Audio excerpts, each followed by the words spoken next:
Hello and welcome back to A's Veg Garden. So this video is a August tour, so I haven't done one for a couple of months and things have grown and things have died, and it's all a bit changed with the pumpkins and the squashes now. We've got sweet corn over here, mini corn, and well, the greenhouse is still going along nicely with all the tomatoes. So yes, and I did do it last week, but the footage was just bleached with the sun, and I had the old reflection of the old heads. So yeah, so this is the tour, and I'm going to start off with the greenhouse. But before I do, I don't know whether I can capture that, but that's our first fig, and we've got more growing as well. Anyway, here's the greenhouse. So every time I do a tour in the greenhouse, I always say it's getting tight in here, and we are trying to maximise the small amount of space and try and get a bit more succession with, we've got these house tomatoes, the cherry fours, we've got new cherry pixies and new Russian tomatoes to start to replace these vines, which we're coming, probably a couple of weeks off before they're completely finished, but we've had some great fruit off them. The orange banana, the cherry chadwick, Jen's tangerine. We've still got more of the sugar drop still to come out, but we've got we've got a great harvest again to have from it, and I'm struggling to find the recipe to keep on using all these tomatoes. I do need to get a bit better with the timings next year. This year everything got planted or sown, and what I need to do is say 4 or 5 plants, start off say the end of February, and then start another lot off in start of April sort of time. So we'll have one side flourishing and then the other side slowly starting to catch up, and then we can do it a bit more successional rather than this complete glut that we've got at the moment. But it's great, and the peppers, they're doing okay, even though they're a bit cramped. We've still got some actually ripening off, some outside as well. The ginger is doing okay, and that one's actually got a second shoot on it. What else have we got? Yeah, and we've got some lime mint, lime basil in here, as well as the basil behind me, which is a good job. That again is just flourishing in this. And what I did have with with how the polycarbonate worked really well during this last hot period was nothing scorched and nothing burnt, except for when I had the door open and the pepper leaves were in full view of the sun and they scorched, but everything else has been fine. Right, so I'll do a quick, well, nothing's quick in my tour, but I'm a right waffler, but I'll do a quick view of the camera close up. Right, well, I'll just keep it on widescreen for a little bit just to try and capture everything. We've got the peppers here, they're doing okay. Like I say, we've got quite a few ripening up at the back there. Like I said in the last video, these are just the cherry fours. I cut it all back and it started again. So we've got new flowers and new tomatoes, so we'll see how that goes. I'm just going along, giving them a good tap all the time. And this is one of the new house tomatoes. And then down here, that's just the orange banana, cherry chadwick and the Jen's tangerine. Still plenty to come. And up at the top we've still got a fair amount to actually ripen up, so start ripening. We come down here. Again, same with the orange banana. We've got plenty to pick now, but there's still plenty to come. And yeah, the new cherry falls, they've already started flowering and fruiting up. And yes, I've just noticed this was this is one of the ginger plants, and we've got a second shoot coming off that now, so we'll see how that goes. Got quite a few in the way in here. I say it can be a bit of a jungle. At the back, behind the basil, is some Hungarian wax, and these are the old Latar plants which are cut back, and again we've got a whole load of new growth on it, which I didn't think would happen. You know, it's a determinate, but they're flowering away again, you know, and that's got a new tomato forming on it. So yeah, take whatever comes. I think that's what I need to do. Again, there we go. We got all the cherry chadwicks and the Jen's tangerine at the back. It's nice to have a lot of different flavours, different types of tomatoes as well. And yeah, this is the Shirley Pixie. Now the Shirley Pixie is supposed to get smaller as the months go on. So say if you do one in September, then it should only be just a small little bush, similar to the height of the cherry falls or the house. So we'll see how that goes. I just step back very carefully. Oh yes, and that's the lime basil, which is supposed to be a bit like lemongrass if you use it in stir fries. And again, we've got more peppers, which, like I say, they're getting a bit abused, but you know, whatever we get off them is a bonus. You know, and next year we'll have the mini greenhouse. Right, so out here, this is one of our fig trees, which we've got one forming well here now. That was the one that originally formed, and then we've got these new ones. Now apparently if they don't get too close to finishing off by September, they won't actually come to anything, but we'll see how we go. I will be putting it into the greenhouse as it gets a bit colder. Right, so I've kept you in widescreen at the moment just to try and get a bit more in. So this is the carrot bed that survived the heat last week. We've got the touchon, which is still quite a few of them ready to pick, and then we've got the muscard and the long, large half carrot. It's always a mouthful, that is. And yeah, we've got quite a few ready to harvest, and what we do, we're just picking them as and when we need them. And we have got a few more which I did the extra rows in, and they are coming up. They're hidden away at the moment, but yeah, they're coming up, so hopefully we should still have quite a few going right the way up into September, October time, but we'll see how that goes.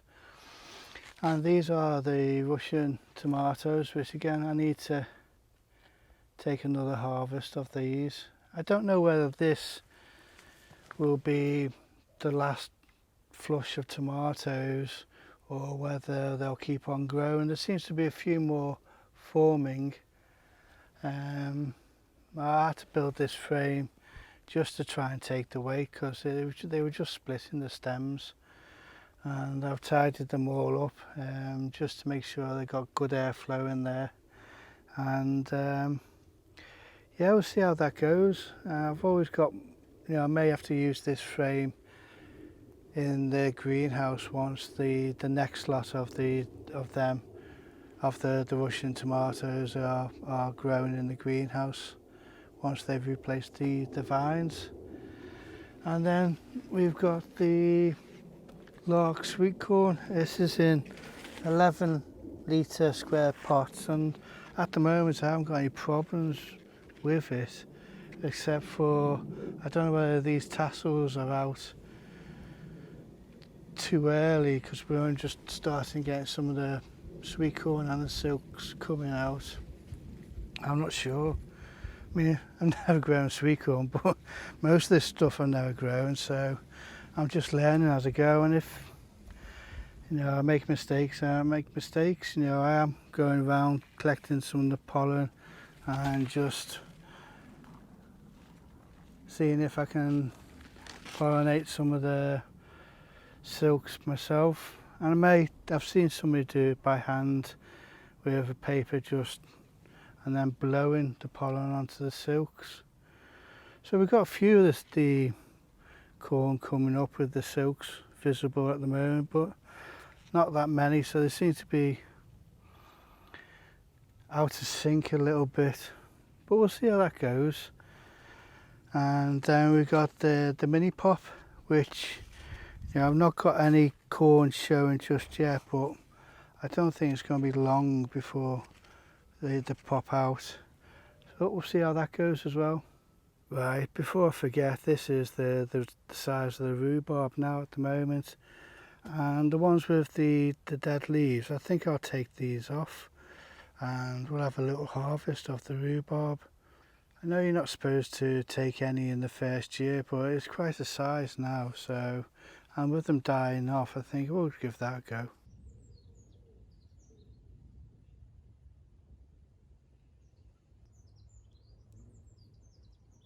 Right, again, we've still got another 9 of the mini pop here, and these are our late bed of parsnips. I think they was done in May, and this is the late bed of Pablo beetroot, which is starting to form up quite nicely, and it won't be, maybe at the end of the month they'll be ready for harvest.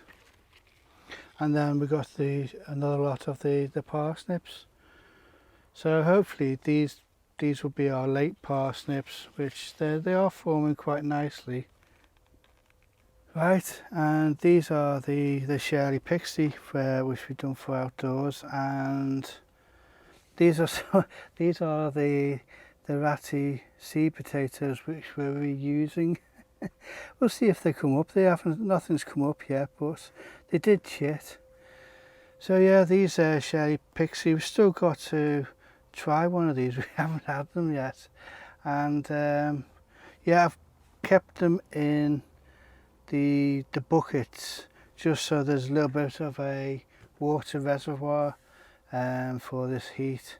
I know I'm going to get a bit of splittage, but at least I keep hold of the plants rather than the plants dying off.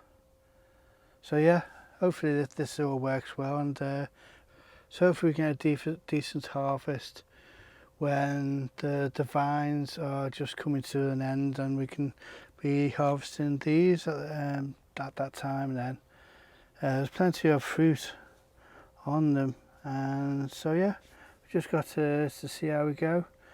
I do need to remember that they do get quite a bushy bushy plant, so they do need a lot of staking and tying up just to to protect it from splitting. I know I've got a couple of splits on this one. So yeah, that's our next lot of tomatoes. Right, and this is our early bed of the parsnips and the beetroots. We harvested the beetroots at the weekend, and I've sown some more for a late crop. And yeah, these parsnips, they're just huge. I do have a little delve down every now and then, and they're looking quite a big. Is it crown? I don't know, but yeah, they're looking quite nice, so really looking forward to that. We do like parsnips, so we'll see how these go. They were sown on March the 24th. So it's a long crop, but hopefully it'll be worth it. Right, and this is the first climbing frame. Really been made up the way this has turned out. You know, I've got you on widescreens just so you can see, but yeah, the red curry are just they're loving all this space to climb up, and this hot weather we got cucumbers and they're doing well now. The peas, I've let them bush out just in this heat so there's a little bit of protection, and now it's stopped, I'm going to just tie these up, and hopefully they start climbing then properly. But they're just about the right size now to tie up. And yeah, we got more red curry there, and again we're getting some decent sized ones. So what I'll do is I'll do a quick right the way round, and then on the other side we've got the Jill Belittle.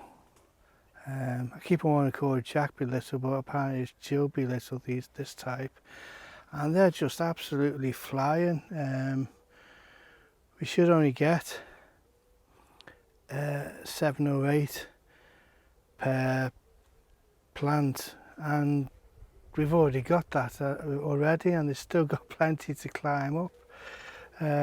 So yeah, here's a little bit more of a close-up of this, because I'm quite proud of the way these are turning out. We're going to have a lot of squashes. Here we go, here's one of the first red curry. We've got a lot of flowers and a lot of fruit, and orange now as well. So yeah, again, like I say, we're really pleased with, and it's similar right the way through.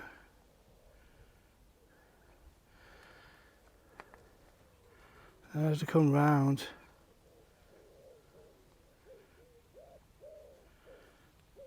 we're on to the shrimp thyme. Now normally this has been taking a bit of a battering in the heat. Normally this is full, so that's been scorched a bit. But the yami that I planted in, I think it was June, with the Korean mint, they're both doing really well in this border. So really happy with that, and yeah, we'll be doing more of those next year because we've still got plenty of the seed. Right, so this is the view I get as I wander down here with my coffee in the mornings. It's been a lot brighter recent and yeah, just to wander around, and all the bees are going from one squash flower to the pumpkin flower, just to everything else. So you can lose a little bit of time in the mornings just wandering around. Right, so I hope you enjoyed that the first part of this August tour. Next part will be up at the top, and I'll start off with the vertical frame there, where we got the red curry and the butternut squash, and both are flourishing. The red curry, I got loads on that, and I've also got a clip in the next in part 2. Is a small newt that had just literally come out of the pond, climbed out, and that's why I stopped filming at that point last week. And then the next day it was just bleached by the sun, so I couldn't use any of that footage. So hopefully you can join us for part 2, and hopefully you enjoy this video, and I hope to see you again in part 2.